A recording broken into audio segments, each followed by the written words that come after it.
Bab 1251. Jonathan mencengkeram kerah baju Stellario dan mengumpat dengan marah, "Sialan aku." Di sekelilingnya, beberapa serangga hitam sudah mulai mengepakkan sayapnya, terbang ke arahnya. Jonathan merasakan sakit yang menusuk di bahunya, diikuti dengan gelombang pusing yang luar biasa. Lari, kekuatan hidup, yang merupakan aura utama prinsip, memiliki efek penghambat yang kuat pada semua jenis racun. Saat tenaga kehidupan di dalam dirinya bersirkulasi, Jonathan mendapatkan kembali kejernihannya. Dia menebaskan pedangnya di samping Merilin, langsung membelah dua serangga hitam. Stellario dan Merilin tidak mendapat dukungan dari Seboxia. Bahkan dengan Jonathan tepat di samping mereka, menilai dari temperamen Seboxia, dia tidak akan pernah mengeluarkan tenaga untuk menyelamatkan keduanya karena Stellario dan Merilin tidak berguna baginya. Hanya kematian yang tak terelakkan yang menanti Stellario dan Merilin jika mereka terluka. Melihat kawanan serangga yang berkembang pesat, Merilin dan Stellario bereaksi dengan cara yang sangat berbeda. Merilin memilih untuk melarikan diri sementara Stellario ragu-ragu sejenak sebelum menebarkan sebungkus bubuk obat. Kemudian, dia berlari melalui bubuk yang menyengat dan menyerbu ke arah kawanan serangga. "Stellario, apa kamu sudah gila?" Jonathan berteriak pada Stellario. "Kalian duluan saja, aku harus menghajar Ratu Serangga Hitam." Stellario bergerak dengan kecepatan sangat tinggi pada saat itu juga, mencapai tengah-tengah kawanan serangga hanya dalam beberapa saat. Awalnya, Jonathan ingin membujuk Stellario, tetapi saat memikirkan obsesi anggota keluarga Mallory terhadap serangga, dia hanya bisa berbalik dan pergi. "Apakah kita akan pergi begitu saja?" Merilin bertanya kepada Jonathan dengan sedikit enggan. Jonathan menginjak sebuah batu besar, dan dengan satu lompatan, dia telah menempuh jarak puluhan meter. Dia memilih jalan itu, jadi entah dia hidup atau mati, dia harus menanggungnya sendiri. Jonathan menoleh untuk melihat kawanan serangga di kejauhan saat dia berbicara sebelum melihat ke atas pada sinyal cahaya yang muncul kembali di atas mereka. "Jangan khawatir, Stellario adalah orang yang menangkap Ratu Serangga dari Gunung Bois Vista, dan keluarga Mallory telah meneliti serangga selama beberapa generasi, jadi dia tidak akan mati. Yang harus kita khawatirkan sekarang bukanlah Stellario, tetapi bagaimana kita bisa bertahan hidup." Jonathan tidak mengucapkan kata-kata itu hanya untuk menghibur Merilin. Sebaliknya, itulah keadaan sebenarnya yang mereka hadapi. Saat berhadapan dengan bekantan perak sebelumnya, Jonathan tidak dapat menahan serangan balik dari lonceng perunggu dan harus menarik perlindungannya, menyebabkan formasi tersebut menargetkan aura mereka lagi. Para pembudidaya asli yang ingin menjadi utusan Yanopolis pasti akan berbondong-bondong datang lagi dalam waktu singkat setelah melihat sinyal cahaya ketiganya. Stellario sekarang dianggap yang paling aman di antara mereka bertiga. Lagi pula, tidak akan ada yang berani mendekati kawanan serangga itu. Jonathan mengerutkan keningnya sambil menatap ke depan. Berdasarkan posisi jatuhnya sinyal cahaya itu sebelumnya, dia seharusnya sudah bertemu Hayden sekarang. Bahkan jika dia salah menghitung jarak, Jonathan yakin Hayden pasti akan membuat keributan untuk mengungkapkan keberadaannya. Lagi pula, hanya dengan cara itulah ia bisa memiliki peluang tertinggi untuk bertahan hidup. Namun, tidak ada kabar dari pihak Hayden, dan itu hanya bisa berarti dia sedang diburu atau sudah mati karena ada terlalu banyak pembudidaya asli di arena. Beberapa pembudidaya pribumi ingin membunuh Jonathan dan rombongannya untuk mengamankan 9 titik, sementara ada juga yang mencoba menghindari kerumunan dengan memilih untuk memburu 6 target yang tersisa. Jonathan sangat mengenal kekuatan Hayden. Pria itu adalah seorang kultivator alam dewa yang dilatih secara diam-diam oleh keluarga yang berafiliasi untuk melepaskan diri dari keluarga terhormat yang terlalu mengandalkan peningkatan kemampuan dengan menggunakan ramuan. Dia naik dengan cepat dalam tingkat kultivasinya, tetapi fondasinya tidak stabil. Ketika bertanding melawan pembudidaya terkenal lainnya, Hayden hanya bisa dianggap sebagai salah satu yang terlemah. Jika Hayden bertemu dengan seorang kultivator asli, dia akan memiliki, paling banyak, peluang untuk memenangkan pertarungan.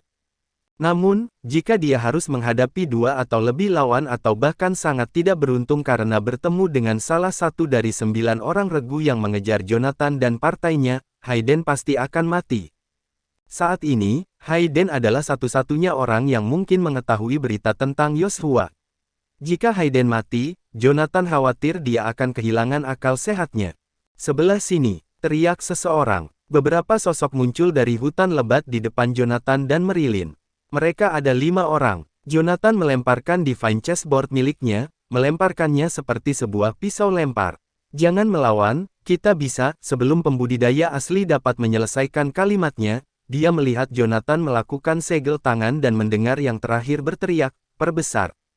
Dalam sekejap mata, papan catur ilahi seukuran telapak tangan berubah menjadi benda besar berukuran lebih dari 20 meter.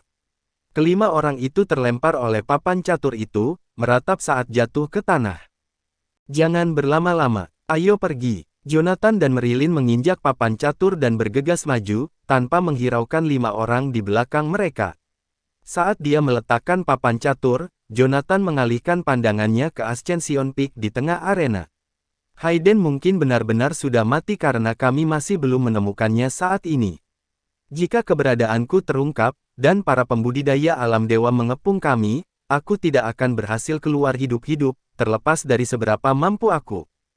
Pada saat itu, Jonathan dengan serius mempertimbangkan apakah dia harus mengubah arahnya, menuju Ascension Peak dan berjuang untuk bertahan hidup di puncak. Namun demikian, pada saat itu, suara yang menusuk telinga terdengar di depan Jonathan. Suar berwarna oranye membumbung tinggi ke langit, mengekor gumpalan asap putih dalam perjalanannya ke atas dan menarik perhatian semua orang. Itu suar sinyal. Jonathan sangat gembira melihat sesuatu yang dibuat di dunia modern di langit. 8 pembudidaya asing ditempatkan di posisi yang berbeda di seluruh arena, kecuali Jonathan dan Stellario, yang diposisikan bersama. Jonathan tidak yakin apakah kultivator berantakan itu sengaja melakukannya, tetapi mereka didistribusikan dengan jarak yang cukup jauh di antara mereka, dan Hayden adalah satu-satunya orang yang datang dari arah itu. Tepat setelah memastikan posisi awal ke-8 peserta asing, Jonathan dan rombongannya dengan sekuat tenaga berlari ke arah Hayden. Selain tertunda oleh bekantan perak tadi, mereka tidak pernah berhenti bergerak.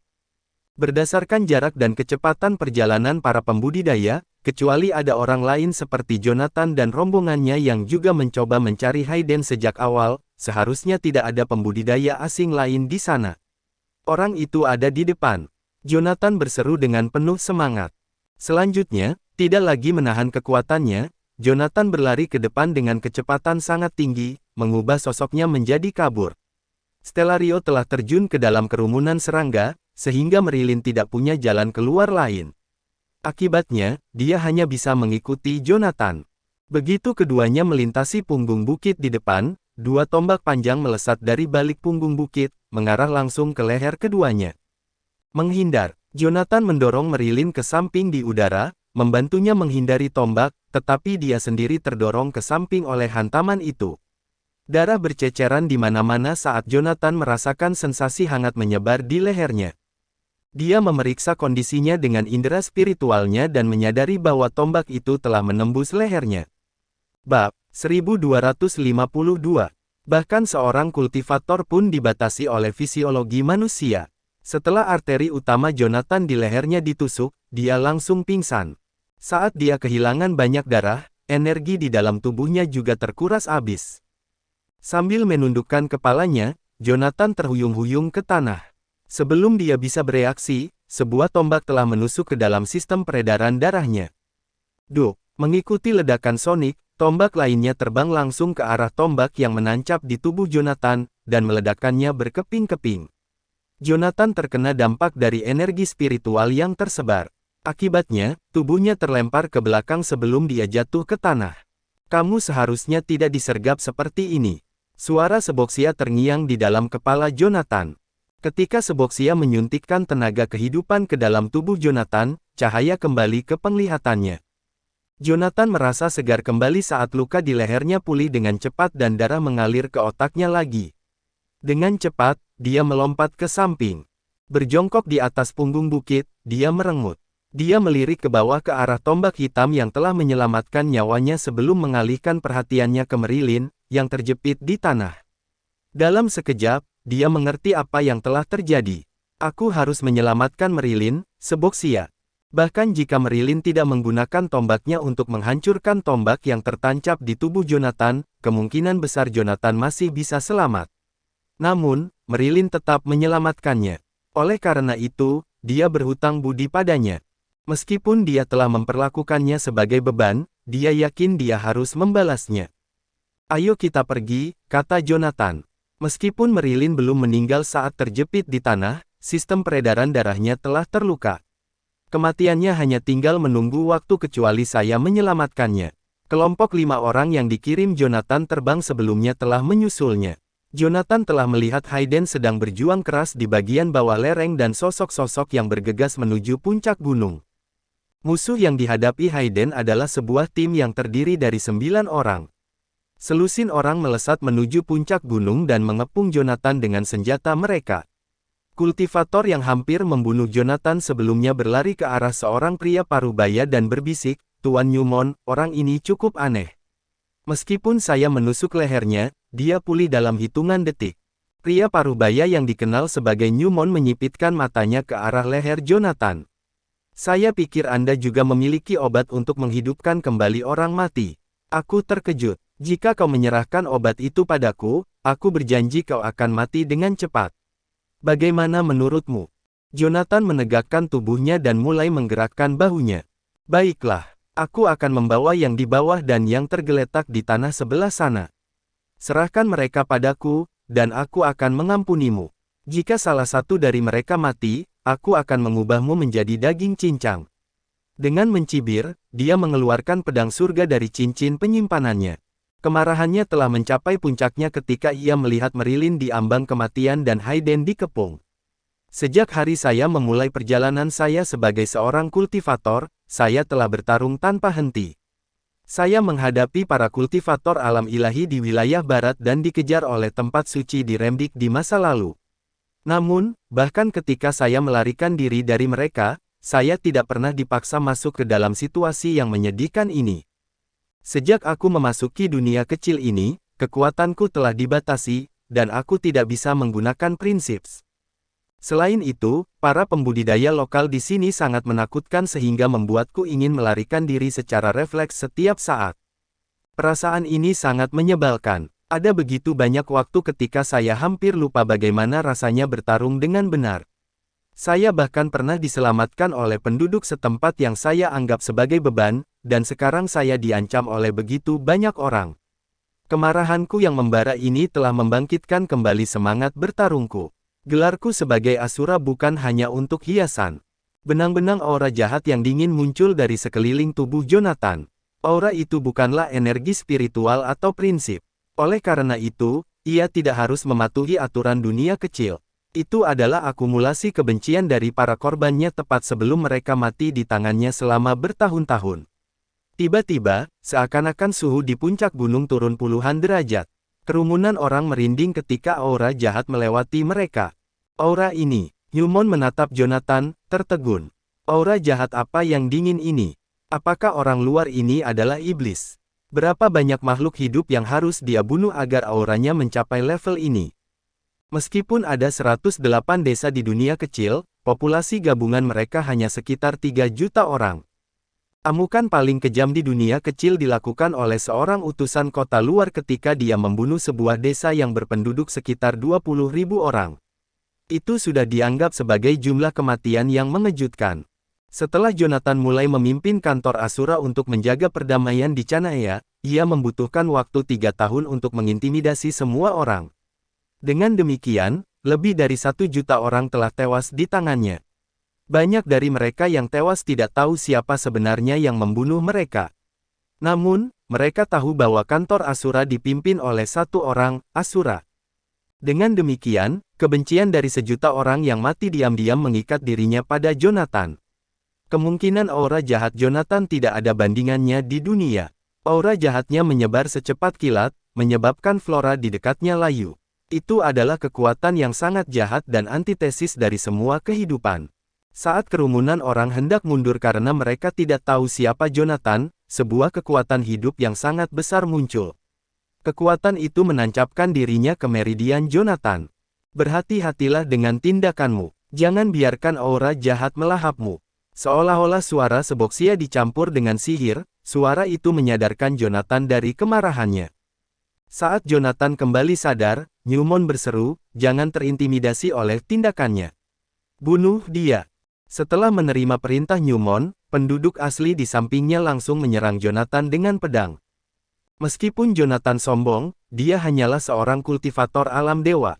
Pada saat itu, semua musuhnya memiliki tingkat kultivasi yang sama dengannya. Oleh karena itu, akan sangat mudah bagi mereka untuk membunuhnya. Jonathan tidak punya waktu untuk berpikir karena dia menghadapi banyak ancaman. Secara refleks, dia melompat ke samping.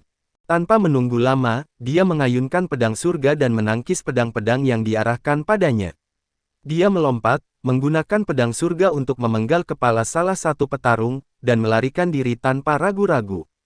Sejak orang bijak di desa Merilin mengenali pedang surga sebagai pedang pembunuh iblis, Jonathan menahan diri untuk tidak menggunakannya. Itu karena dia tidak ingin mengundang masalah. Namun, pada saat itu, dia dikepung. Jadi, dia tidak peduli dengan hal itu. Kerumunan orang terkejut saat mereka menyaksikan darah muncrat dari leher orang yang sudah meninggal itu. Jelas, para kultivator tidak akan mengakui bahwa mereka lebih lemah daripada rekan-rekan mereka yang memiliki tingkat kultivasi yang sama. Namun, mereka semua melihat Jonathan membunuh salah satu dari mereka dengan tebasan. Jonathan memimpin berkat senjatanya. Bab 1253. Newmon dan anak buahnya ragu-ragu untuk bertarung dengan Jonathan saat mereka menatap pedang tajam milik Jonathan. Saat itulah mereka menyadari betapa luar biasanya Jonathan. Jika salah satu dari mereka menyerang ke arahnya dengan sembrono, mereka mungkin akan menjadi sasarannya sementara tim lain mendapatkan keuntungan. Hal itu memberikan Jonathan sebuah kesempatan. Dia berlari ke arah Merilin. Pada saat itu, dia berada di ambang kematian.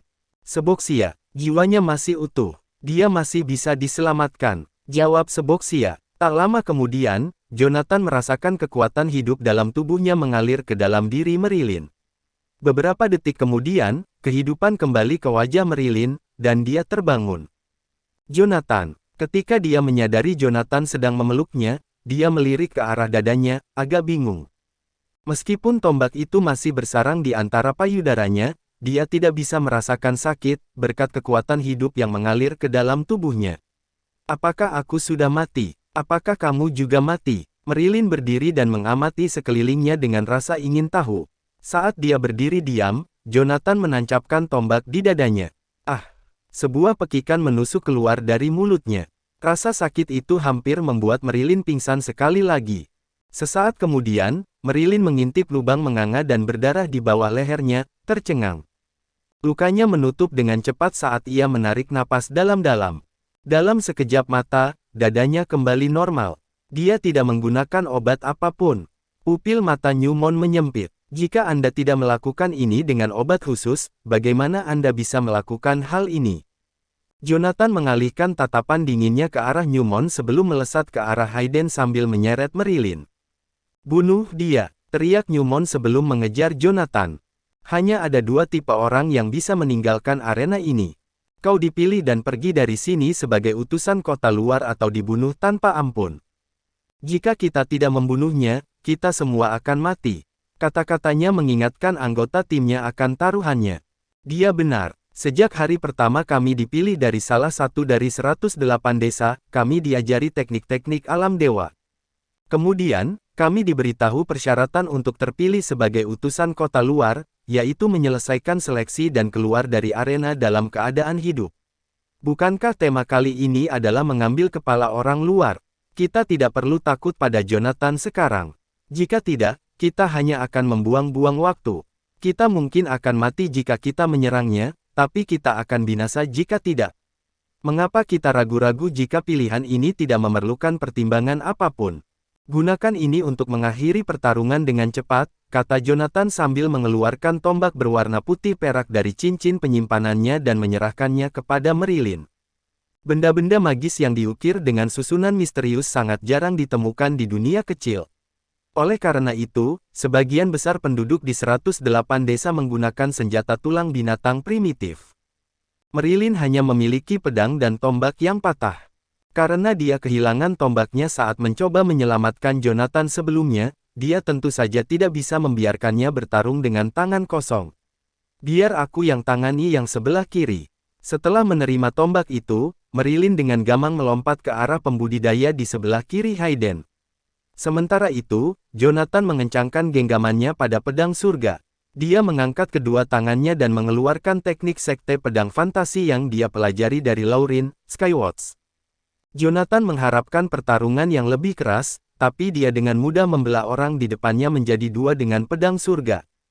Sedangkan Marilyn, ia hanya membutuhkan 3 ayunan senjatanya untuk menghancurkan pedang dan tenggorokan lawannya. Newmon menyimpulkan niat ketiganya berdasarkan suar mereka. Oleh karena itu, kelompoknya sengaja menjebak Hayden terlebih dahulu, membuatnya meluncurkan suar tanda bahaya.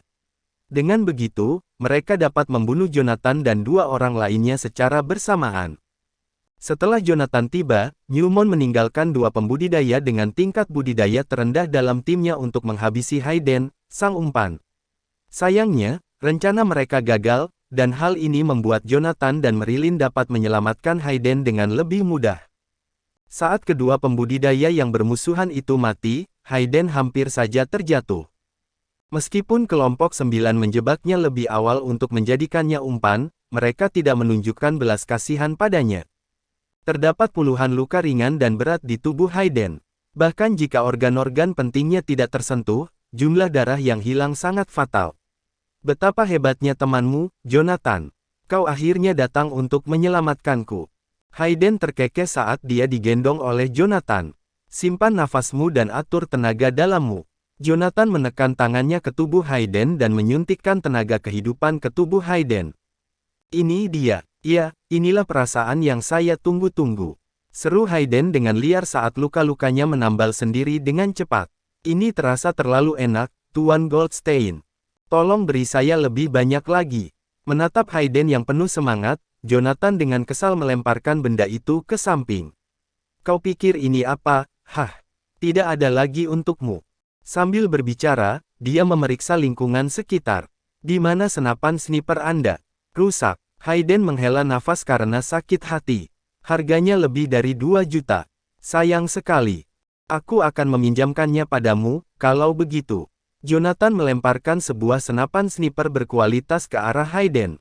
Terkejut, Hayden menerima senjata itu. Anda yakin ada sesuatu di dalam tempat penyimpanan Anda, Tuan Goldstein? Sedetik kemudian, Jonathan melemparkan 2 kotak peluru ke arah Hayden. Saya meminjam senjata ini dari tentara Sekutu Timur. Jika Anda merusaknya, Anda harus membeli yang baru untuk mereka. Harganya 8 juta. Astaga, 8 juta. Kenapa kau? Dia memotong ucapannya sendiri sambil menatap kotak-kotak amunisi di tanah. Peluru penembus baju besi, peluru peledak. Tampaknya ada banyak jenis peluru di dalam kedua kotak ini. Bahkan ada penjelasan rinci di permukaan tentang setiap jenis peluru. Tunggu, apakah itu? Dia menyipitkan matanya pada nama yang paling menarik di kotak itu. Peluru penghancur spiritual. Tuan Goldstein, apakah senjata api ini dirancang khusus untuk memerangi para pembudidaya? Jonathan menyeringai. Bukan hanya senjata ini. Ada 1 peti penuh senjata itu di gudang tentara. 1 peti penuh. Menghela napas, Hayden memasukkan peluru penghancur spiritual ke dalam magasin. Aku yakin 8 keluarga terhormat itu menyesal telah melawanmu. Jonathan, Hayden, dan Marilyn berdiri membentuk segitiga di dalam lembah. Bukannya mereka tidak ingin pergi. Mereka tidak bisa pergi. Newmon dan anak buahnya menahan mereka cukup lama sehingga 3 tim lain bisa sampai di sana. Sekitar 40 hingga 50 petani lokal berdiri di kedua sisi lembah dan menatap kelompok Jonathan dengan dingin. Hei, kami menemukan mereka duluan. Salah satu bawahan Newmon berteriak kepada tim penggarap lainnya. Pembudidaya di sisi lain tertawa kecil. Apakah kalian semua idiot? Ini adalah pertandingan kematian. Kepala mereka adalah milik siapapun yang merebutnya terlebih dahulu. Bab 1254. Pada saat itu, Hayden, Jonathan, dan Marilyn bagaikan binatang yang terperangkap di kebun binatang dan ditonton oleh para pengunjung. Sejujurnya, mereka bertiga adalah pemandangan yang cukup langka bagi orang-orang di dunia kecil. Selama lebih dari 1000 tahun, hanya Yanopolis dan 108 desa yang ada di dunia kecil. Bagi para pembudidaya asli, bagian luarnya hanyalah sebuah tanah liar yang dipenuhi binatang buas. Itu adalah daerah terlarang bagi manusia. Setelah keluarga putih dari Yanopolis dikalahkan, orang-orang memiliki gambaran yang lebih baik tentang seperti apa dunia luar itu. Kepala keluarga White kemudian mengklaim bahwa prasangka orang-orang tentang tanah luar dibentuk oleh skema keluarga mereka. Mereka mengungkapkan bahwa tidak ada tanah di luar. Itu hanya rumor yang dibuat oleh keluarga White untuk menakut-nakuti orang lain. Jika hal seperti itu terjadi di bumi, mungkin semua orang akan menganggapnya sebagai lelucon. Namun, dari sudut pandang para pembudidaya lokal yang tidak pernah meninggalkan pegunungan, mereka menganggap kebohongan itu sebagai fakta yang tak terbantahkan. Kemunculan Jonathan dan yang lainnya dari dunia luar tidak diragukan lagi menggenapi ramalan yang diucapkan oleh keluarga White 2000 tahun yang lalu. Tak satu pun dari penduduk asli dapat menahan godaan untuk melirik kelompok Jonathan. Bagaimanapun juga, itu sama saja dengan sekelompok orang Mars yang mendarat di bumi. Pada saat itu, Newmont dan kelompok lainnya merasa terganggu dengan kehadiran satu sama lain. Namun, mereka tidak bisa berhenti mempelajari Jonathan dan Hayden. Mereka berdua tidak terlihat berbeda dari kita kecuali terlihat sangat lemah. Ya, dunia luar sepertinya adalah tempat yang tandus. Bisakah orang-orang seperti mereka benar-benar bertahan hidup di tanah buas tempat binatang iblis berkeliaran? Kerumunan di kedua sisi lembah tidak bisa tidak mengomentari orang asing itu. Pada saat itu, seorang bawahan Newmont tiba di sisinya. Masih ada lagi yang datang, bos. Kami tidak bisa menunggu lagi. Newmont mengintip ke arah suar di atas kepala Jonathan. Tanpa peringatan, dia melesat ke arah targetnya. Para pembudidaya lokal lainnya juga menyerbu ke arah kelompok Jonathan ketika mereka menyaksikan hal itu. Mereka semua tahu bahwa semakin lama mereka bertahan, semakin banyak orang yang akan berkumpul di sekitar orang yang membawa suar tersebut. Kemungkinan terburuknya, pertempuran besar-besaran bisa saja terjadi saat orang-orang berusaha merebut kepala Jonathan dan teman-temannya untuk diri mereka sendiri. Dor, suara tembakan yang memekakkan telinga terdengar. Pemimpin kelompok yang berdebat dengan Newmont sebelumnya tiba-tiba berubah menjadi kabut darah setelah mereka melompat ke udara. Peluru penghancur spiritual secara khusus dibuat untuk membunuh para pembudidaya. Dengan demikian, satu tembakan dengan peluru itu cukup kuat untuk menghancurkan baju besi kultivator dan melubangi setengah dari dada mereka. Hayden, yang sedang berlutut ketika dia melepaskan tembakan itu, terhempas ke tanah oleh recoil. Dia menatap senapan sniper di tangannya dengan mata terbelalak. Tembakan itu tidak hanya membunuh pemimpin kelompok, tetapi juga menakuti setiap pembudidaya di sekitarnya. Mereka semua mundur dengan ketakutan di balik batu-batu besar dan pohon-pohon kuno, tidak mau menunjukkan wajah mereka dengan mudah. Keajaiban teknologi seperti senapan sniper adalah sesuatu yang tidak dapat dimengerti oleh penduduk setempat. Meskipun demikian, mereka setidaknya memahami fakta bahwa benda ajaib itu adalah senjata yang mematikan. Senjata apapun yang mampu membunuh seorang pembudidaya alam dewa secara instan sudah cukup untuk menanamkan rasa takut di hati mereka. Hayden dengan penuh semangat memasukkan peluru lain ke dalam senjata api. Senapan sniper ini mampu membunuh bahkan pembudidaya alam dewa dengan satu peluru. Kenapa kau tidak menggunakannya selama pertempuran River on Sea? Jika beberapa ribu tentara menggunakan bayi-bayi ini, para pembudidaya Remdikian bisa dimusnahkan dengan mudah. Dengan pedang surga di tangan, Jonathan mengamati sekelilingnya. Para pembudidaya yang bermusuhan ini tidak bergerak maju hanya karena mereka takut dengan senjata api Hayden. Namun, begitu mereka mengetahui laju tembakan yang lambat dari senapan sniper itu, kami akan segera dikepung. Saya ingin melengkapi setiap pembudidaya dari kantor Asura dengan senapan sniper seperti ini. Sayangnya, sulit bagi semua orang untuk mengimbangi kecepatan seorang pembudidaya alam dewa. Sebagai tanggapan, Hayden mengangguk sambil menghela nafas. Itu benar, sekuat apapun senapan sniper ini, tidak ada gunanya jika orang yang menggunakannya tidak bisa mengenai target. Kecepatan para pembudidaya alam dewa berkurang di sini karena banyaknya batasan di dunia kecil ini. Oleh karena itu, kita hanya bisa bergerak sekitar belasan meter per langkah. Namun, di dunia luar, seorang pembudidaya alam dewa dapat melakukan perjalanan sekitar 30 hingga 40 meter per langkah. Dengan kecepatan yang sangat menakutkan, bahkan seorang praktisi siulian alam surga pun akan mengalami kesulitan untuk melacak praktisi siulian alam dewa. Selain itu, ada banyak faktor yang harus dipertimbangkan oleh seorang penembak jitu sebelum mereka dapat melepaskan tembakan. Bahkan, mereka harus memprediksi gerakan musuh mereka untuk menembak target mereka secara akurat. Oleh karena itu, secara teoritis, hanya beberapa orang Grandmaster dan kultivator alam dewa yang dapat membunuh seorang kultivator alam dewa dengan senapan penembak jitu. Secara realistis, jauh lebih mudah bagi seorang kultivator alam dewa untuk bertempur dengan senjata jarak dekat daripada dengan senapan sniper. Bagaimanapun, pertempuran nyata memiliki lebih banyak faktor yang harus dipertimbangkan. Sepertinya senapan sniper milikmu ini hanya cocok untuk kultivator alam dewa sepertiku. Meskipun kultivasiku tidak sekuat rekan-rekanku, jika kita bisa menggunakan senjata api ini, kita akan menjadi ancaman besar bagi kultivator alam dewa lainnya. Sayang sekali orang-orang seperti mereka tidak umum.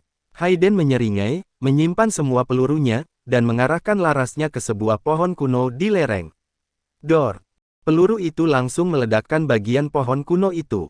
Jeritan terdengar dari balik pohon sebelum tiba-tiba berhenti. Senjatanya bisa menembus pohon dan bebatuan. Tidak ada gunanya bersembunyi, jadi kita harus bergegas masuk dan membunuhnya. Teriak seorang kultivator acak sebelum menerjang maju dengan perisai. Dalam pertempuran kelompok, begitu seseorang memimpin serangan, yang lain akan segera mengikutinya. Karena penundaan itu, dua tim lagi tiba di tempat kejadian. Sekitar 50 orang berkumpul di lokasi dalam beberapa menit. Ada cukup banyak orang di sana untuk mengatasi ancaman yang ditimbulkan oleh senapan sniper di tangan Hayden. Gunakan Earthly Escape sekarang, Hayden berteriak pada Jonathan. Saya tidak bisa melakukan itu, tolol. Arena ini dipasang dengan susunan misterius khusus yang mencegah pelarian dengan teknik itu. Kalau tidak, aku akan menggunakannya untuk mencapai Ascension Peak. Jonathan melemparkan papan catur ilahi dan memperluasnya menjadi ukuran 20 meter.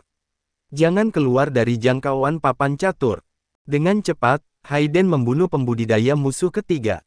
Para pembudidaya lainnya berlari ke arah ketiganya seperti orang gila. Bunuh! Teriak Jonathan sebelum tiba-tiba muncul di tepi papan catur Divine. Area di dalam papan catur adalah wilayah kekuasaan Jonathan.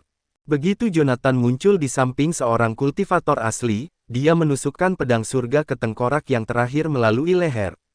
Setelah mencabut pedangnya dari mayat, dia muncul kembali di belakang orang lain. Naikkan medan kekuatan energi spiritualmu. Dia bisa mengubah posisinya dalam sekejap mata ketika dia berada di atas papan catur. Yumon memperingatkan ketika dia menyaksikan adegan itu. Merilin, bunuh dia. Jonathan melambaikan jarinya, langsung memindahkan Merilin, yang sedang bertarung melawan dua pembudidaya, ke punggung Yumon. Kita harus membunuh Yumon secepat mungkin. Jika tidak, kecerdasannya akan mengakibatkan konsekuensi yang mengerikan bagi kita. Bab 1255. Meskipun Merilin merasa agak tidak nyaman karena teleportasi yang tiba-tiba, dia tetap menusukkan tombaknya ke depan. Karena kebingungan sesaat, serangan tombaknya yang awalnya kuat kehilangan banyak tenaga. Yumon mengayunkan pedang panjangnya dan memanifestasikan perisai roh es. Suara benturan yang tajam dihasilkan ketika senjata mereka bersentuhan satu sama lain. Itu mengandung niat membunuh tanpa batas. Meskipun Merilin dikucilkan sejak kecil, dia selalu berlatih keras. Meskipun dia sangat kuat di desanya, dia bukanlah seorang pejuang yang tak terkalahkan. Di sisi lain, Yumon dengan cepat menjadi pemimpin kelompok karena kemampuan bertarungnya setelah dia dilemparkan ke arena. Oleh karena itu, bahkan dengan formasi Jonathan sebagai pendukung, dia tidak akan dikalahkan oleh Merilin dengan mudah. Setelah Yumon menangkis tombak Merilin, dia mengayunkan pedangnya ke arah perutnya. Ayo, Jonathan mengisyaratkan sebuah teknik dengan kedua tangannya. Sebuah cahaya ungu meledak sebelum dia bertukar posisi dengan Merilin. Dentang, suara lonceng yang tajam bergema di medan perang. Bel tangan perunggu Jonathan berhasil memblokir tebasan Yumon dengan perisai roh yang dihasilkannya. Saat Yumon, seorang kultivator alam dewa, menuangkan hampir semua kekuatannya ke dalam serangan itu menyebabkan Jonathan menyemburkan darah. Jika bukan karena seboksia, dia tidak akan mengambil risiko karena serangan balik yang kuat. Pada saat itu, Newmon mengerti bahwa pertahanan Jonathan harus dibayar mahal. Tanpa penundaan, dia mengayunkan pedangnya ke arah Jonathan lagi. "Bunuh!" teriak Newmon. Pada saat itu, Jonathan menyimpan sabuk perunggunya. "Dalam jangkauan!" teriak Jonathan untuk menambah jarak antara dirinya dan lawannya dengan cepat. Awalnya, pedang Newmon akan mendarat di wajah Jonathan. Namun, serangannya justru mendarat di papan catur yang keras. Ketika Newmon mengangkat kepalanya dan menangkap sorot mata Jonathan, perasaan tidak nyaman menggelegak di dalam hatinya. "Saya harus meninggalkan papan catur itu secepat mungkin." Tanpa ragu-ragu, Newmon berlari meninggalkan papan catur. Pada saat itu, Jonathan muncul di samping Newmon tanpa memberi peringatan. Teknik penyusutan bumi. Puff! Pedang surga Jonathan menusuk ke pinggang kanan Newmon dan keluar dari dada kiri, mengubahnya menjadi tusuk sate. "Kamu!" Serangan itu tidak hanya menembus medan energi Newmon, tapi juga melukai organ dalamnya. Kematiannya sudah dipastikan karena dia tidak memiliki entitas kuat seperti Seboxia yang mendukungnya. "Siapa kalian?" Kekuatan hidup Newmon dengan cepat terkuras dari tubuhnya. Sebuah tangan bertulang tiba-tiba muncul dari lengan Jonathan dan meraih tangan Newmon, menyerap kekuatan hidup Newmon. Tubuh buff Newmon dengan cepat tersedot habis oleh mantra Seboxia. Dalam waktu kurang dari 1 detik, Newmon, seorang pejuang, berubah menjadi setumpuk daging busuk, tidak lagi memiliki aura. Jonathan melemparkan mayat itu ke samping dan menyeka pedang surga hingga bersih. "Kita adalah manusia modern." Pertempuran di papan catur berakhir dengan cepat. Setelah Newmon ditangani, Seboxia bergabung dalam pertempuran.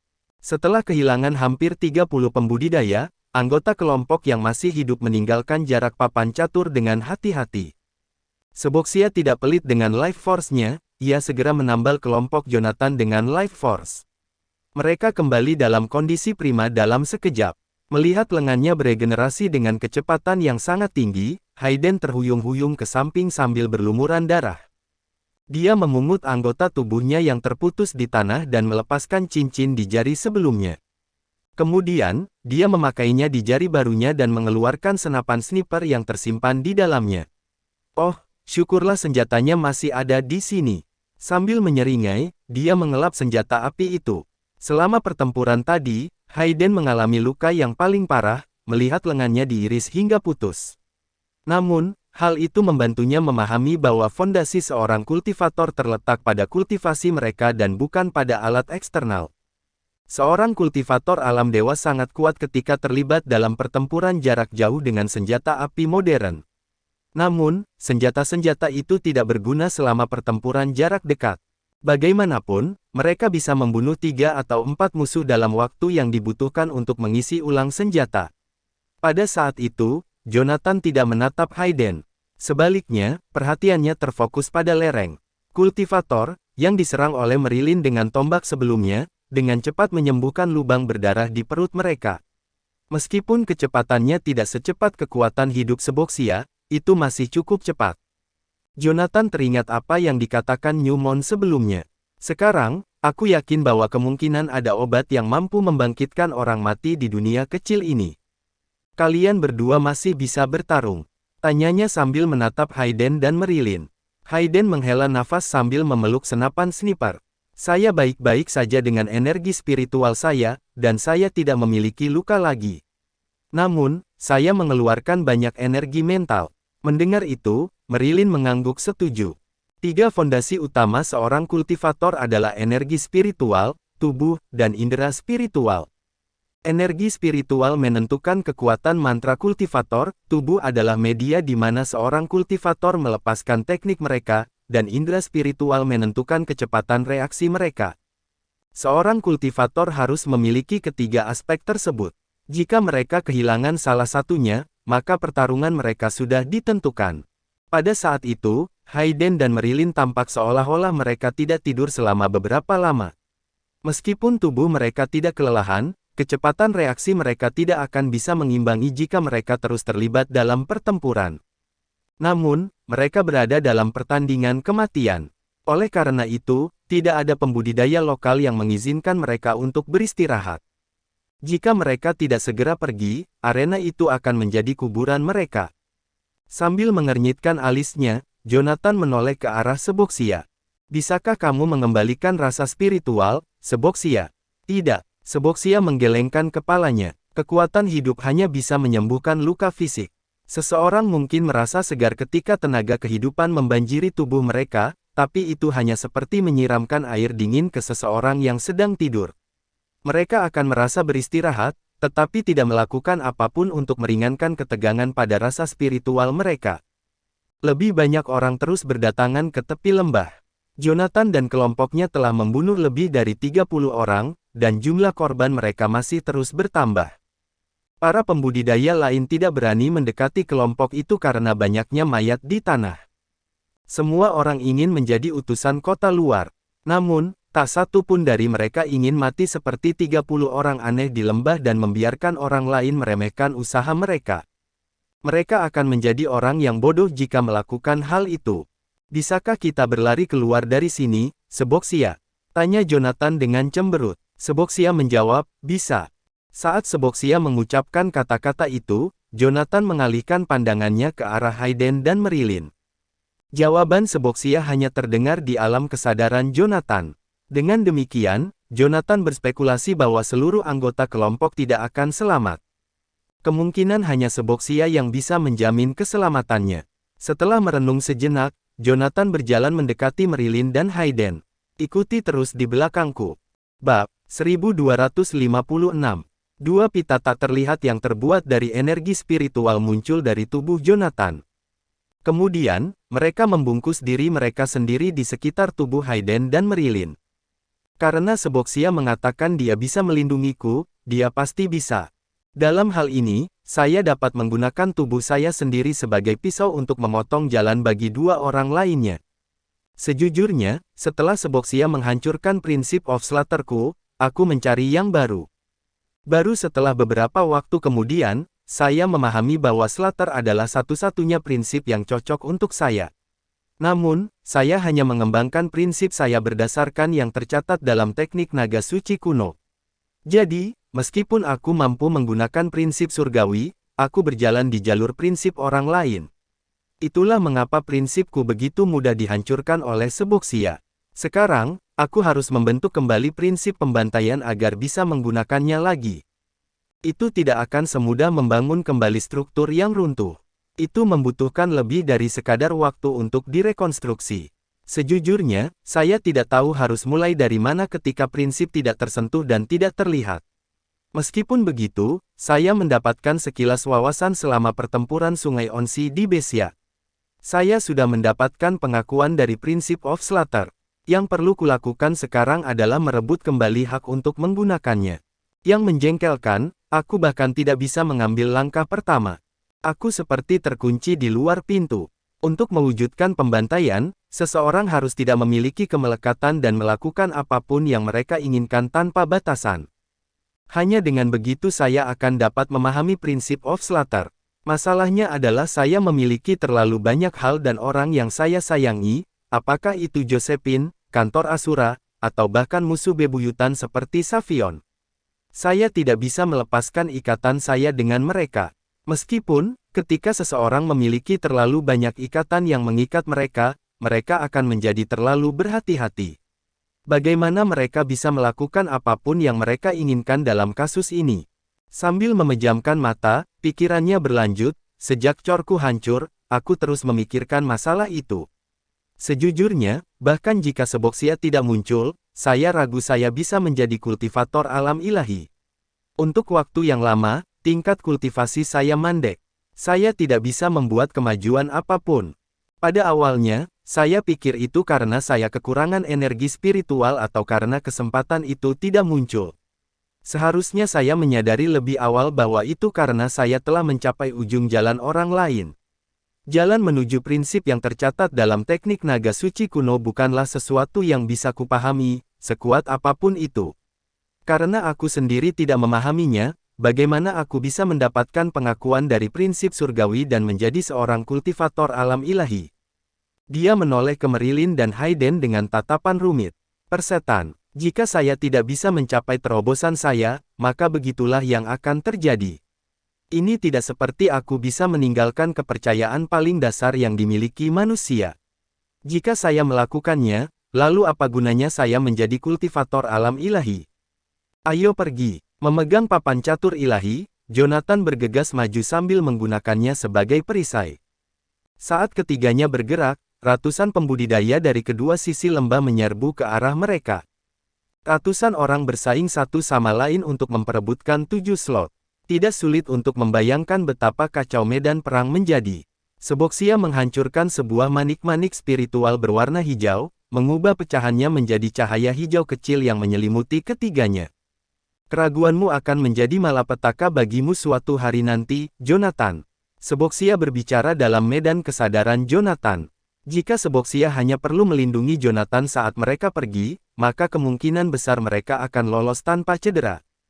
Sayangnya, Jonathan tidak bisa meninggalkan dua orang lainnya dan terus menangkis serangan untuk mereka.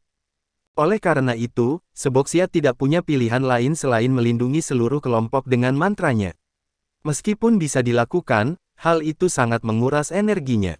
Begitu aku tidak bisa melindungi diriku sendiri, aku akan meninggalkan mereka, tapi tidak sekarang, kata Jonathan sambil melirik Seboxia. Karena teknik naga suci kuno, Seboxia tidak bisa lagi mengendalikan Jonathan. Pada saat itu, Jonathan mengancam Seboxia dengan nyawanya sendiri. Oleh karena itu, Seboxia tidak bisa berbuat apa-apa selain menurut. Perlahan-lahan, sosok Seboxia menghilang dari alam kesadaran Jonathan. Tanpa sepengetahuan Jonathan, Seboxia tersenyum menyeramkan di dalam peti mati di dalam medan eliksir milik Jonathan. Sementara itu, lampu hijau yang berkedip tak terhitung jumlahnya melindungi ketiganya dengan tekun.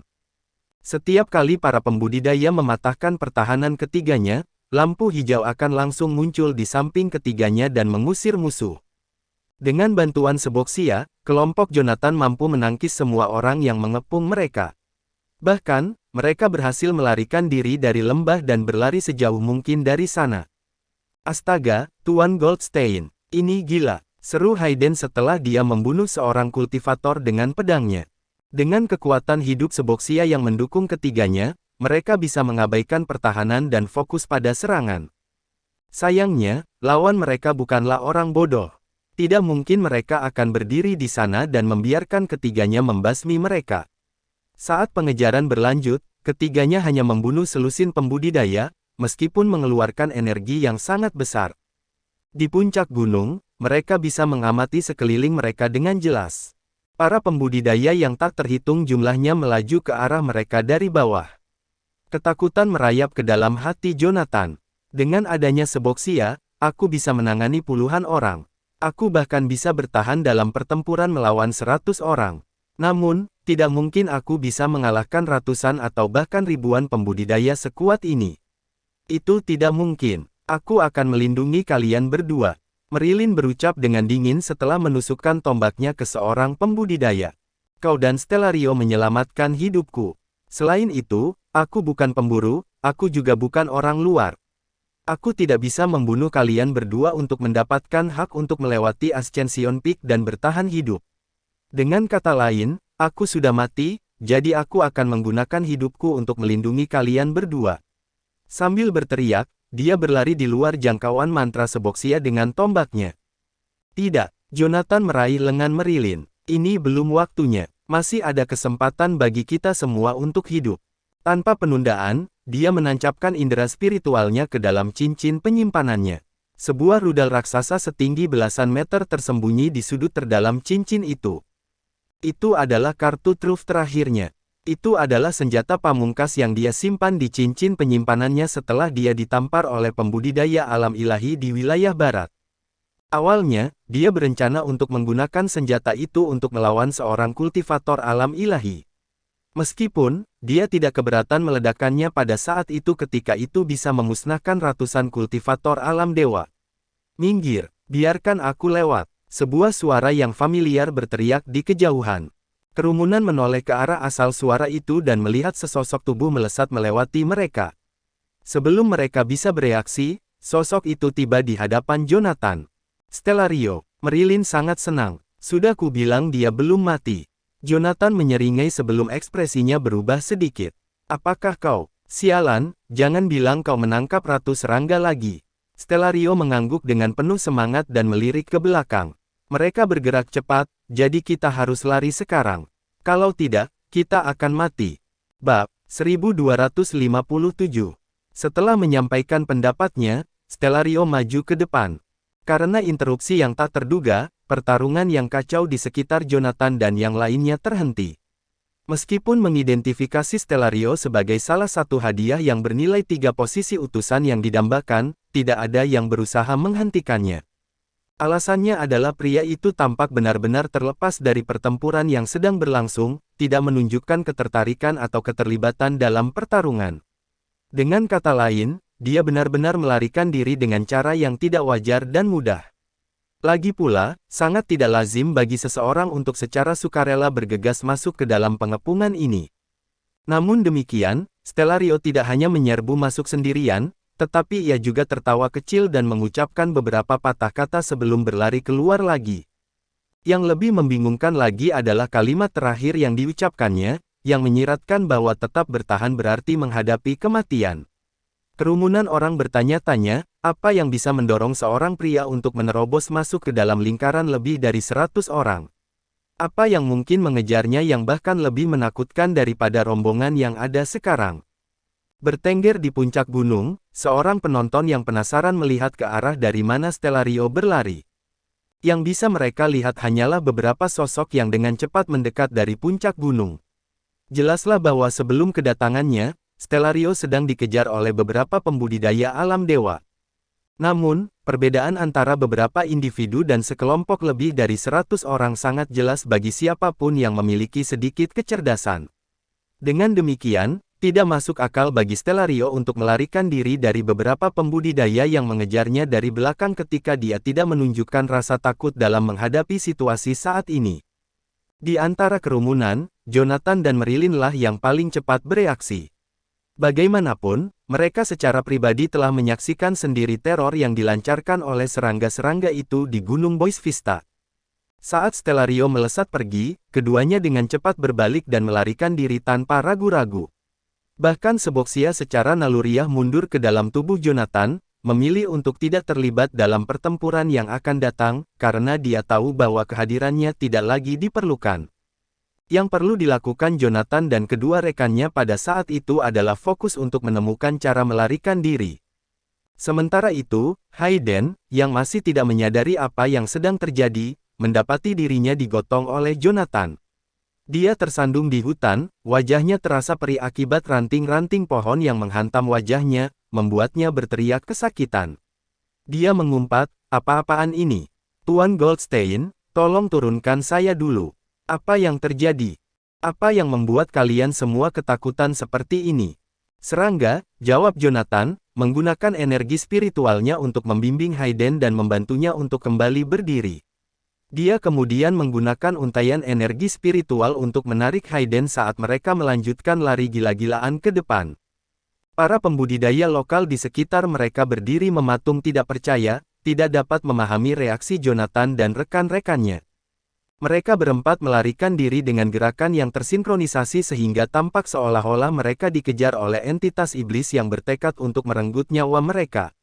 Meskipun kerumunan orang bingung dengan tindakan mereka, mereka bertekad untuk tidak membiarkan kelompok itu lolos begitu saja. Lagi pula, gabungan hadiah di atas kepala mereka dapat mengamankan 10 posisi utusan. Dengan kesempatan emas yang ada di depan mata, mereka tidak bisa hanya berdiam diri dan melihat mereka melarikan diri. Berkat mantra Seboxia, Jonathan dan rekan-rekannya dengan mudah menghindari serangan pedang dan proyektil yang datang. Sementara itu, di depan mereka, Stellario terdengar mengumpat dengan keras. "Persetan denganmu. Semua, apa kalian sudah tidak waras? Mengapa kalian masih mengejar saya? Jika kita tidak melarikan diri, kita akan mati." Dilindungi oleh mantra Seboxia, Jonathan dan teman-temannya dengan mudah menepis serangan di sekitar mereka saat mereka dengan cepat mendekati Stellario. "Ayo, ayo pergi." Saat dia berbicara, Jonathan melemparkan sebuah benda ajaib yang melingkar di pinggang Stellario. Dengan tarikan yang kuat, dia dengan cepat menarik pria itu ke arahnya. "Anda dapat diandalkan seperti biasa, John. Stellario berseru, matanya tertuju pada bintik-bintik hijau berkilauan dari kekuatan hidup yang mengelilingi Jonathan. Gelombang kelegaan menyelimuti dirinya, karena dia tahu bahwa dewa alam ilahi yang bersemayam di dalam diri Jonathan telah membantu mereka. Mereka berempat menerobos blokade para pembudidaya lokal dan dengan cepat berjalan menuju Ascension Peak. Adapun para pembudidaya yang telah mengepung Jonathan dan yang lainnya sebelumnya, mereka sekarang bingung saat mereka mencoba untuk mengikutinya. Mereka tidak dapat memahami motivasi di balik lari sembrono Jonathan dan kelompoknya. Mereka bahkan tidak bertarung dengan kegigihan seperti itu ketika mereka berada di ambang kematian, dikelilingi oleh lebih dari 100 penyerang beberapa saat yang lalu. Apa yang bisa terjadi pada orang luar ini dalam waktu sesingkat itu sehingga mereka bertindak seperti ini? Namun, kebingungan mereka dengan cepat digantikan oleh teror saat tangisan yang menyiksa berasal dari belakang mereka. Wajah para pembudidaya lokal jatuh, ekspresi mereka bercampur aduk antara takut dan terkejut. Ketika kerumunan orang menoleh ke belakang, mereka menyaksikan entitas seperti kabut hitam turun dari punggung bukit, menyapu daerah itu dengan kehadiran yang tidak menyenangkan. Saat kabut hitam menyapu mereka, para pembudidaya yang terkena dampak mulai meronta-ronta dengan panik sebelum jatuh ke tanah dalam hitungan detik. Itu adalah serangga bersayap tersembunyi. Seorang pembudidaya berseru dengan suara ketakutan saat dia menggunakan energi spiritualnya untuk menahan salah satu serangga hitam kecil. Serangga bersayap tersembunyi. 3 kata sederhana itu sudah cukup untuk membuat bulu kuduk semua orang yang hadir merinding. Bagi para pembudidaya lokal di dunia kecil, aktivitas mereka terbatas pada area tertentu. Meskipun dunia kecil memiliki tanah yang luas, wilayah di luar desa perbatasan, seperti desa gunung, sebagian besar masih belum dipetakan.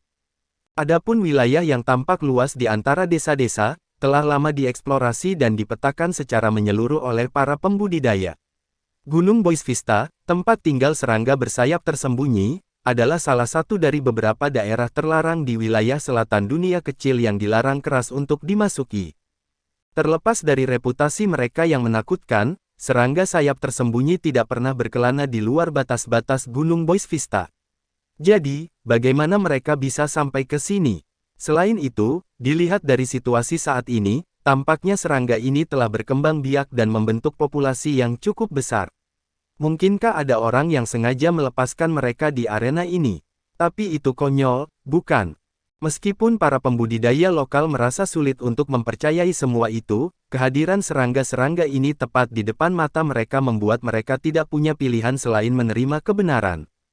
Meskipun mungkin benar bahwa setiap pembudidaya dapat dengan mudah menghancurkan 1 atau 2 serangga kecil ini tanpa banyak usaha, begitu mereka membentuk kawanan, serangga bersayap tersembunyi ini akan menjadi kehadiran yang sangat menakutkan. Dengan jumlah mereka yang sangat banyak, mereka dapat menghancurkan dan memusnahkan makhluk hidup apapun dengan mudah. Pada saat itu, semua pembudidaya memiliki pemikiran yang sama melintas di benak mereka. Kita harus lari. Segerombolan sosok berlari dari lereng bukit, gerakan mereka dipenuhi dengan rasa terdesak saat mereka berlari menuju kejauhan. Sementara itu, para penonton di tribun arena hanya bisa tercengang menyaksikan kekacauan yang terjadi di bawah. Sebagai arena yang memiliki sejarah yang diselimuti misteri, orang-orang hanya tahu bahwa tempat itu ada dalam cerita dan legenda kuno. Namun, belum pernah ada orang yang menyaksikan peristiwa yang begitu menakjubkan terjadi di dalam tanah suci tersebut. Tanpa terlibat dalam pertempuran atau perkelahian, lebih dari 200 pembudidaya alam dewa tampaknya menjadi gila, berlari dengan panik ke segala arah. Apakah ini sebuah arena atau pertandingan lari? Mereka seharusnya bertarung, bukan berlari seperti orang gila. Saat peristiwa itu terjadi, Neil, penguasa berpengaruh di kota luar, mengenakan ekspresi gelisah dan penuh teka-teki di wajahnya saat dia menyaksikan dari tempat duduknya di bagian tertinggi tribun arena. Orang luar ini benar-benar tahu bagaimana cara membuat masalah. Jika ini terus berlanjut, arena ini akan benar-benar hancur. Di depan Neil, ribuan layar hologram menampilkan adegan dari berbagai area arena. Di antara layar-layar tersebut, puluhan di antaranya menunjukkan keberadaan serangga bersayap tersembunyi. Akibat kehilangan ratu mereka, kawanan serangga yang diciptakan oleh Stellario sudah mulai membelah diri dan berkembang biak. Yang mengejar para pembudidaya hanyalah kelompok serangga yang terbesar. Adapun serangga yang tersisa yang telah memisahkan diri dari kekuatan utama, mereka mulai berkembang biak dengan cepat, menyebar ke seluruh arena seperti air pasang yang merajalela. Bab 1258. Neil menatap rekaman langsung di depannya dengan sedikit pusing. Dia melakukan segel tangan dan menyalurkan aliran energi spiritual ke dalam susunan misterius besar di bawah kakinya. Selanjutnya, kolom-kolom cahaya yang menyilaukan muncul di arena kolosal. Pilar-pilar cahaya itu digunakan untuk mengisolasi area tertentu di arena. Formasi puluhan pilar cahaya tersebut menutup hampir separuh arena, dan benar-benar menjebak semua serangga bersayap tersembunyi di dalamnya. Neil khawatir bahwa ia mungkin akan kehilangan sebagian serangga, jadi area yang ia tutup secara signifikan lebih luas daripada bagian di mana serangga sayap tersembunyi ditemukan. Akibatnya, banyak pembudidaya yang juga terperangkap di dalam kolom cahaya. Para pembudidaya itu menabrak penghalang tak terlihat dan mulai menggedor-gedor mereka dengan marah, putus asa untuk melarikan diri. Namun, tidak mungkin formasi di arena dapat dipatahkan dengan mudah oleh para pembudidaya itu. Serangga bersayap tersembunyi menyerbu dalam segerombolan hitam, mengakibatkan kematian banyak orang. Mayat-mayat itu kemudian menjadi tempat berkembang biak baru, menetaskan lebih banyak serangga bersayap tersembunyi, menambah jumlah koloni.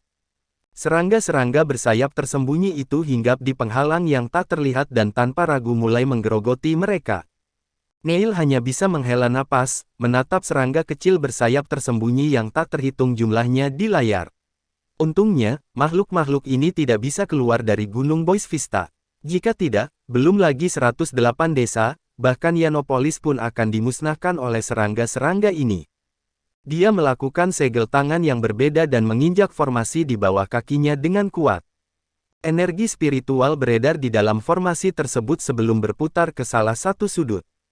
Di dalam area itu, api yang menjulang tinggi meletus di area yang disegel oleh penghalang. Jonathan menoleh untuk melihat ke belakangnya.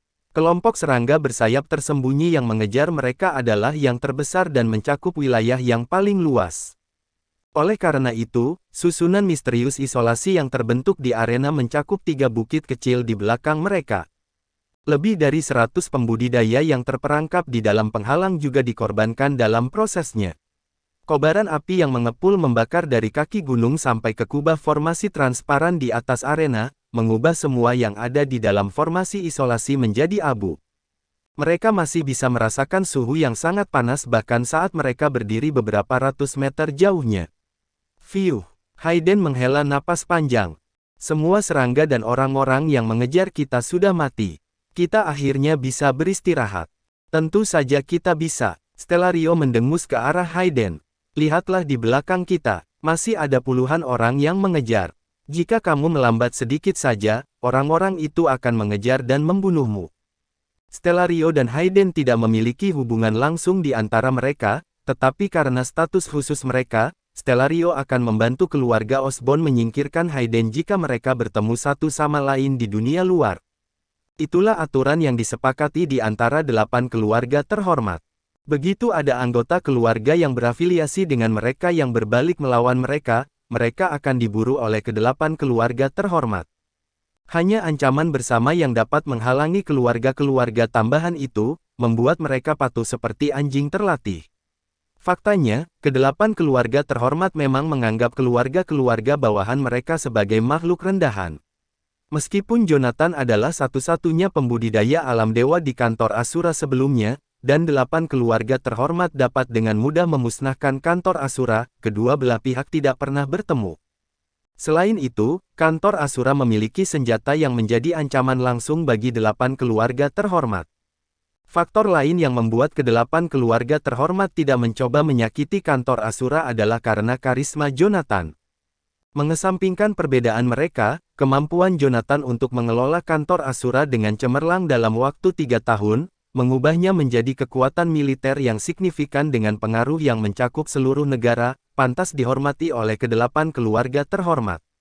Oleh karena itu, selama konfrontasi mereka, perwakilan dari 8 keluarga terhormat selalu menganggap Jonathan, Wilbur, Joshua, dan bahkan Carl, yang hanya mengelola Angkatan Darat Timur, setara. Adapun kultivator seperti Hayden, terlepas dari seberapa maju tingkat kultivasinya, selama dia tidak menerobos alam ilahi, dia akan selalu menjadi makhluk yang rendah. Bagi Stellario, berbicara dengan orang seperti itu sebagai teman sebaya bahkan bisa dianggap sebagai penghinaan. Tentu saja, Hayden memahami pikiran Stellario. Dia mengisi senapan snipernya dan mencibir. Stellario, keluarga Zing sekarang telah bergabung dengan kantor Asura. Jika Anda ingin mengincar kami, Anda harus meminta izin Tuan Goldstein terlebih dahulu. Stellario menoleh untuk melihat Jonathan. Pada saat itu, Jonathan juga mengalihkan pandangannya ke Stellario. Keduanya tetap diam, tapi keduanya menyadari bahwa perang antara kantor Asura dan 8 keluarga terhormat tidak bisa dihindari. Setelah semua orang meninggalkan dunia kecil, antara kantor Asura dan 8 keluarga terhormat, hanya satu pihak yang bisa terus ada. Tuan Goldstein, pegang aku. Hayden berteriak sambil melompat ke udara. Jonathan melilitkan tali ajaibnya di pinggang Hayden dan melesat ke depan seperti menerbangkan layang-layang. Di udara, Hayden membidikkan senapannya dan menarik pelatuknya. Tembakan yang kuat dari tembakan itu membuatnya terbang ke samping. Di belakang mereka, dada seorang kultivator meledak, dan yang lainnya lumpuh. Setelah menghabisi 2 pembudidaya dengan 1 peluru, Hayden mendarat dan menghitung korban sebelum mengangguk puas ke arah Stellario. Stellario menunjuk ke depan mereka. Jika aku jadi kau, aku akan fokus pada target di depan kita. Di depan, Hayden menoleh untuk melihat ke depan. Mereka berempat telah berlari sampai ke kaki Ascension Peak. Sekilas, Ascension Peak hanya memiliki tinggi sekitar beberapa ratus meter. Namun, puluhan sosok berkumpul di kaki gunung. Mereka adalah para pembudidaya yang telah tiba lebih awal dan menunggu di bawah gunung. Sebuah tombak tertancap di tanah di depan kelompok pembudidaya, dan kepala seorang pria berambut pirang dengan mata biru tertancap di ujungnya. Pria itu adalah salah satu dari 8 orang asing. Para pembudidaya asli itu jelas telah membentuk semacam aliansi. Namun, kepala hanya beberapa orang jelas tidak cukup untuk dibagi di antara mereka. Bagaimana mereka akan memutuskan kuota akan menjadi masalah yang akan dibahas nanti, tetapi pada saat itu, para pembudidaya asli itu telah bergabung. Aturannya menyebutkan bahwa selama seseorang mencapai puncak Ascension Peak, mereka akan mendapatkan hak untuk hidup, kan? Stellario berucap dengan mengertakkan gigi sambil melompat. Kemudian, dia melakukan serangkaian segel tangan dan memuntahkan beberapa anak panah hitam ke arah orang-orang di depannya. Ding, ding, ding. Para pembudidaya asli itu dengan mudah menangkis panah-panah hitam itu. Jonathan, Stellario berteriak pada Jonathan. Aku datang. Wajah Jonathan menjadi kabur. Sebuah cahaya hijau bersinar saat wajah Seboksia tampak tumpang tindih dengan wajah Jonathan. Saat dia melangkah maju, riak kekuatan kehidupan hijau zamrud menyebar keluar, berubah menjadi benang-benang halus yang membungkus anak panah hitam yang tersebar. Bangkit, Bab 1259 anak panah hitam, yang terjerat oleh kekuatan kehidupan yang menghijau, dengan cepat hancur seperti pasir. Selanjutnya, sisa-sisa anak panah itu mulai mengalir di atas tanah seperti air. Swosh, swosh, swosh. Suara gemerisik lembut terdengar. Para pembudidaya asli melihat ke bawah ke debu hitam di lantai, yang tumbuh dengan cepat. Dalam sekejap mata, debu itu berubah menjadi banyak makhluk yang tingginya lebih dari setengah tinggi manusia, menyerupai kecoa yang sangat besar. Swosh! Kumbang-kumbang raksasa itu mengepakkan sayapnya dan menyerang para pembudidaya asli itu dengan marah, memuntahkan lendir berbau busuk yang menjijikkan dari mulut mereka.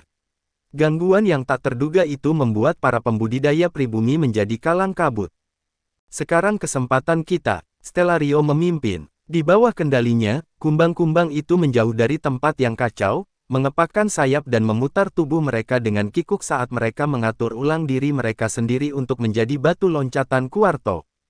Sebagai pembudidaya alam dewa, mereka dapat dengan mudah melakukan perjalanan dengan menginjak ranting atau dedaunan, apalagi kumbang-kumbang yang kokoh itu.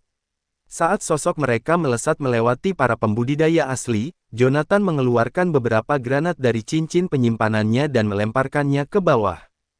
Ledakan terdengar di belakang mereka, diikuti oleh paduan suara umpatan marah. Cepatlah, kumbang-kumbang itu tidak akan bisa membunuh para pembudidaya alam dewa. Mereka paling-paling bisa mengulur waktu dengan membuat kekacauan. Jika kita membiarkan mereka mengejar kita, kita akan benar-benar tamat. Puncak gunung itu tingginya beberapa ratus meter, tapi jarak pendakian yang sebenarnya jauh lebih panjang. Selain itu, mereka yang mengejar juga bergerak dengan kecepatan tinggi. Kehebatan fisik para penduduk asli memang luar biasa. Pada saat itu, mereka telah beristirahat dengan cukup sambil menunggu kedatangan Jonathan dan rombongannya. Oleh karena itu, para pembudidaya pribumi itu dengan cepat menutup celah hingga dalam jarak 20 hingga 30 meter di belakang Kuarto.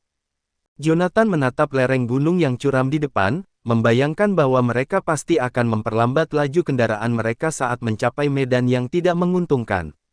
Pada saat itu, para pembudidaya asli, yang sudah dekat, akan menyusul mereka.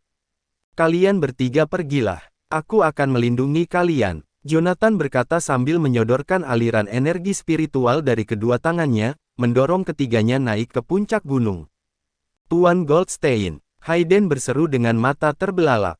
Sementara itu, Marilyn diam-diam memegang bahu Hayden dan Stellario dan mengerahkan tenaga untuk mendorong keduanya ke atas. Saya akan pergi meringankannya.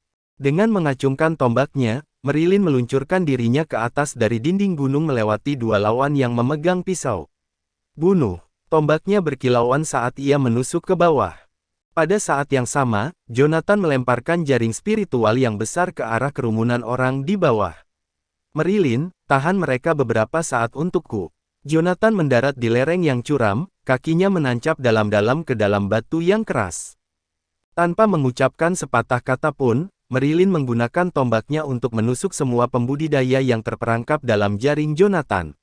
Dia kemudian menancapkan tombaknya ke lereng gunung dan menarik gagangnya dengan kuat, menggunakan tombaknya sebagai katapel untuk menghentikan penurunannya.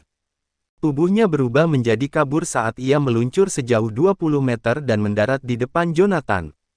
Lereng gunung itu sangat curam, hampir membentuk sudut siku-siku. Oleh karena itu, keduanya harus menancapkan kaki mereka ke dalam batu agar tetap tegak. Dari sudut pandang mereka, para pengejar mereka tampak seperti tergeletak di tanah. Beberapa lawan yang memegang pedang menyerang. Marilyn menangkis senjata mereka, tidak membiarkan satupun serangan mencapai Jonathan. Sementara itu, Jonathan terus-menerus mengumpulkan dan menyalurkan energi spiritual ke lereng gunung di bawah kakinya. Teknik ekstraksi elemennya ditekan oleh formasi di arena. Namun, bahkan jika Jonathan tidak dapat masuk ke dalam tanah, ia masih dapat menggunakan teknik ekstraksi elemen untuk menyelesaikan teknik lainnya. Satu-satunya perbedaan adalah bahwa konsumsi energi spiritualnya beberapa kali, bahkan 10 kali, lebih tinggi dari biasanya. Pada saat itu, Jonathan mengalami hal itu saat gelombang energi spiritual terus mengalir dari kakinya ke dinding batu. Di sekeliling mereka berdua, dinding batu, yang tampaknya telah ada selama ribuan tahun, mulai bergemuruh dan retak. Jonathan, Marilyn berseru setelah menangkis dua serangan lagi. Tidak peduli teknik apa yang kau gunakan, kau harus cepat. Saya tidak bisa menahan begitu banyak orang. Di belakang mereka, para kultivator yang telah dijebak Jonathan dengan jaring spiritualnya hanya sebagian kecil dari kelompok itu. Bagaimanapun, kelompok 4 orang itu berjalan dengan kecepatan sangat tinggi, terutama Stellario, yang kecepatannya tidak lebih lambat dari serigala hijau. Kecepatan itu dianggap luar biasa bahkan di dunia kecil, karena tidak semua orang bisa mengimbanginya seperti Marilyn. Setelah Jonathan dan Marilyn mengalahkan kelompok pengejar pertama, yang hanya terdiri dari beberapa pembudidaya, kerumunan besar di belakang akhirnya menyusul. Kali ini, dia harus menangkis setidaknya 30 orang kultivator, sebuah prestasi yang tidak diragukan lagi di luar kemampuannya. Saat orang-orang itu menyerbu ke arahnya, Marilyn merasakan sebuah tangan besar memegang bahunya dan melemparkannya ke atas. Retak, retak, boom. Dengan suara berderak yang keras, seluruh permukaan tebing yang luas itu meledak. Bukan hanya itu saja karena Jonathan memilih lokasi yang unik. Permukaan tebing berada tepat di bawah salah satu puncak bukit kecil di Ascension Peak. Tebing yang dipilih Jonathan seperti batu penjuru bukit kecil itu. Setelah batu penjuru itu dipindahkan, bukit itu mulai berguncang dengan genting. Melihat pemandangan itu, para pembudidaya asli melarikan diri ke segala arah, karena takut batu-batu besar yang berjatuhan akan menimpa mereka. Bahkan Jonathan pun tampak ngeri pada saat itu. Jika benda ini runtuh, saya khawatir peti mati Seboxia akan hancur, apalagi saya. Bagaimanapun, itu adalah sebuah bukit.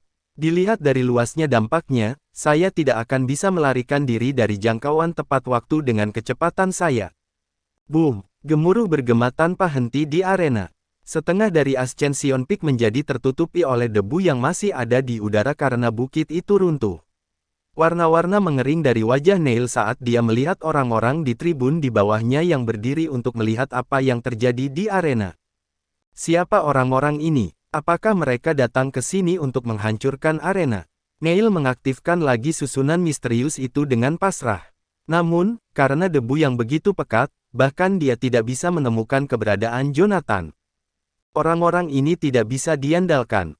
Sementara itu, di Ascension Peak, Marilyn nyaris tidak berhasil melarikan diri dari tebing yang runtuh dan mencapai area yang aman. Stellario dan Hayden dengan cemas mendekati Marilyn. Namun, dia hanya menghela napas dan menggelengkan kepalanya. Dia tidak berhasil keluar. Peluangnya untuk bertahan hidup sangat kecil. Hayden berkata dengan dingin, itu tidak mungkin.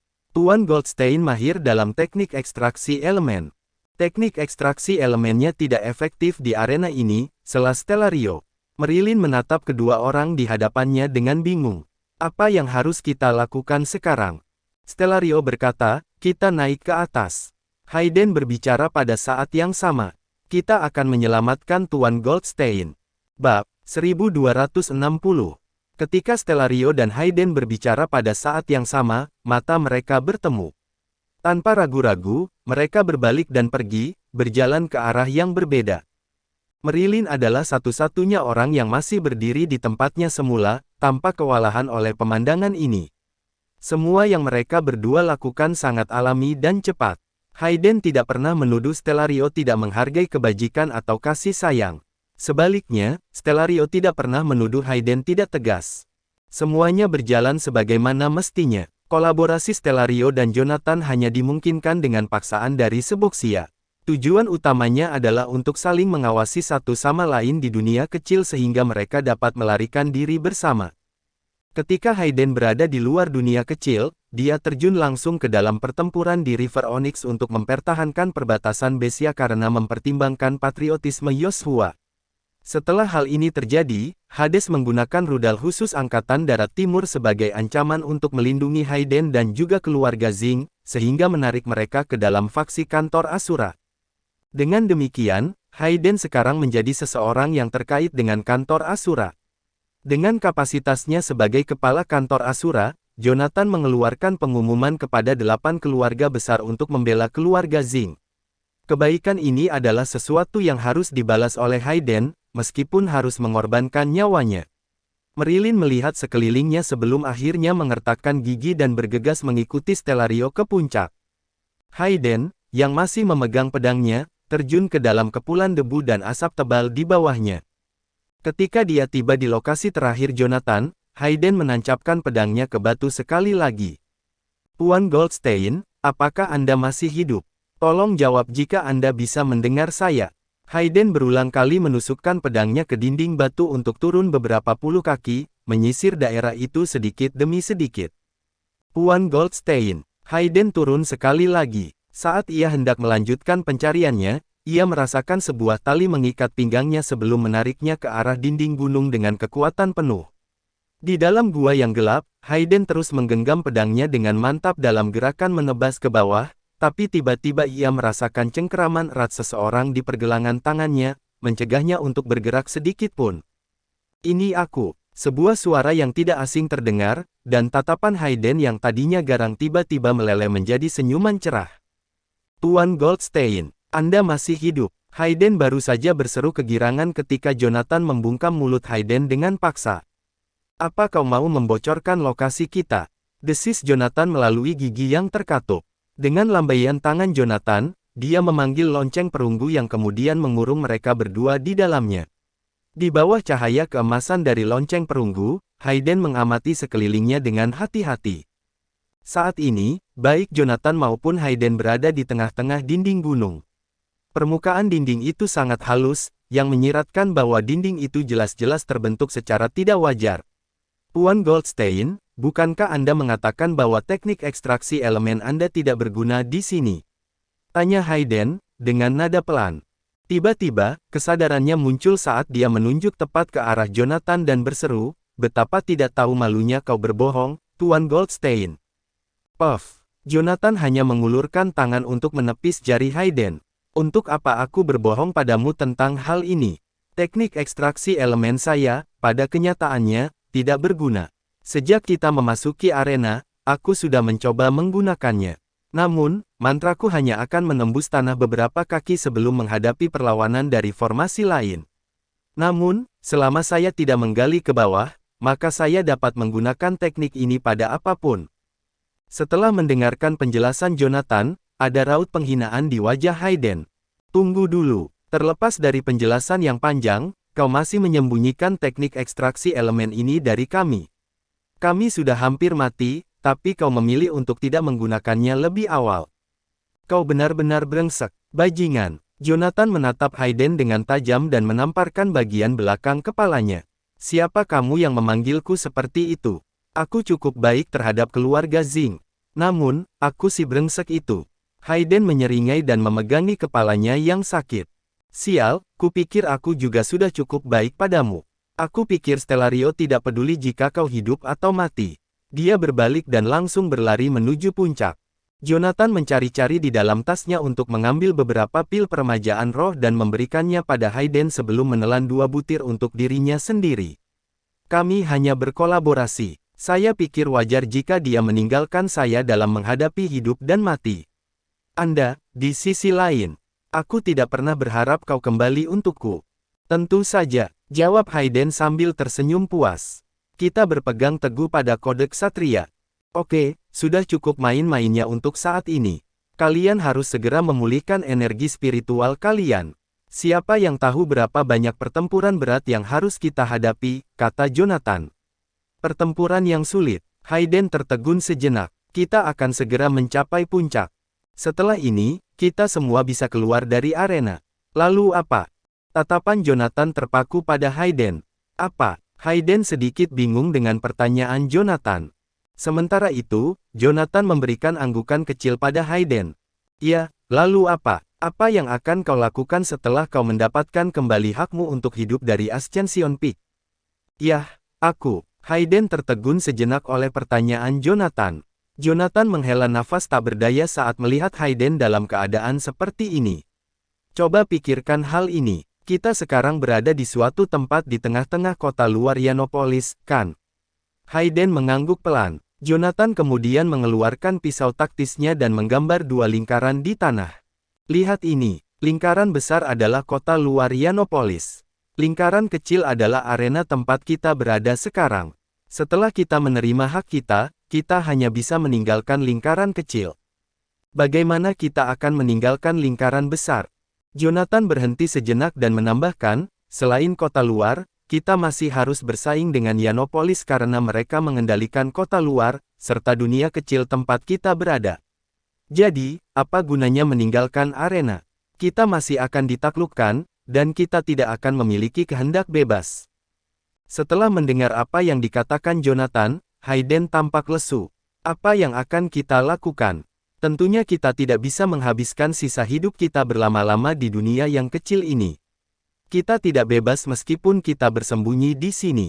Menurutku, lebih bijaksana jika kita mencapai puncak agar kita bisa hidup. Jonathan melemparkan sekaleng bir ke arah Hayden yang tampak lesu. Apa kamu benar-benar percaya bahwa puncak adalah tiket kita keluar dari sini? Apalagi yang lain? Hayden bersandar pada cahaya pelindung bel perunggu dengan ekspresi pasrah. Kita seperti bebek duduk di sini. Apakah kita punya hak untuk memilih? Tidak, jawab Jonathan sambil tertawa. Ini seperti yang Anda katakan. Kita telah dimanipulasi sepenuhnya oleh mereka, dan sekarang satu-satunya jalan keluar adalah melalui puncak. Ini adalah aturan mereka selama ini, dan kami tidak memiliki suara di dalamnya. Namun, apakah mereka mengatakan kapan kita harus mencapai puncak? Hayden mencengkeram birnya dan menggelengkan kepalanya. Jadi, maksudmu? Jonathan tertawa pelan sekali lagi. Setidaknya ada beberapa ribu pembudidaya berbasis bumi di arena ini. Mereka pada dasarnya menunggu kita muncul di dasar gunung, kata Jonathan. Apa tidak ada yang berpikir untuk menunggu di puncak? Tanya Hayden. Tunggu saja, saya pikir puncaknya pasti cukup ramai sekarang. Bersambung.